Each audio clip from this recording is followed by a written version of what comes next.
Be Water, ESPN's 30 for 30 docuseries entry on Bruce Lee and the sophomore effort of director Bao Nguyen, live from New York. Leaves no doubt that Lee's talent and charisma should have earned him lead roles in Hollywood, or how the industry's history of marginalizing people of color relegated him to playing sidekicks. The film opens with archival footage of a young Lee performing martial arts moves during a screen test. Calm and collected in front of the camera, and amazingly nimble in a suit and tie, he captivates the studio executives dispatched to see if he has star quality. But to become a leading man in the US, Lee would still have to achieve superstardom abroad first. Airing Sunday at 9 p.m.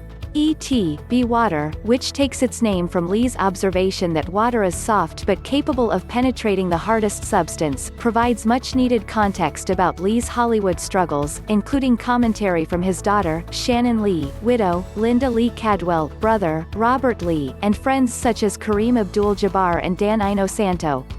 The Be Water debut underscores how Hollywood still questions that movies starring Asian Americans are marketable, given that it is one of only 3 American movies about Lee's life since the 1993 biopic, Dragon, the Bruce Lee story. The third was the 2016 flop, Birth of the Dragon, despite Lee's status as an icon nearly 50 years after his death.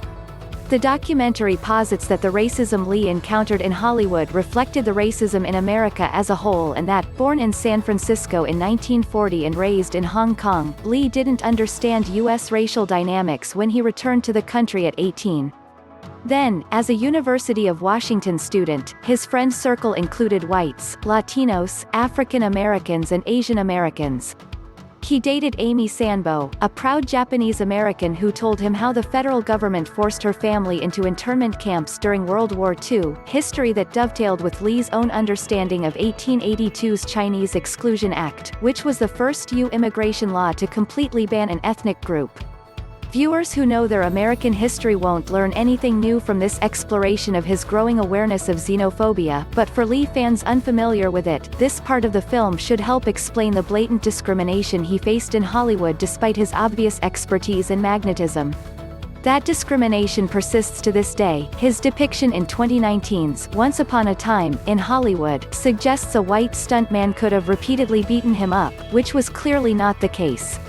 But Lee's portrayal in Quentin Tarantino's award-winning film served to put white audiences at ease, as usual. Be Water also shows how, as a young man, Lee took an interest in the burgeoning civil rights movement. And, although you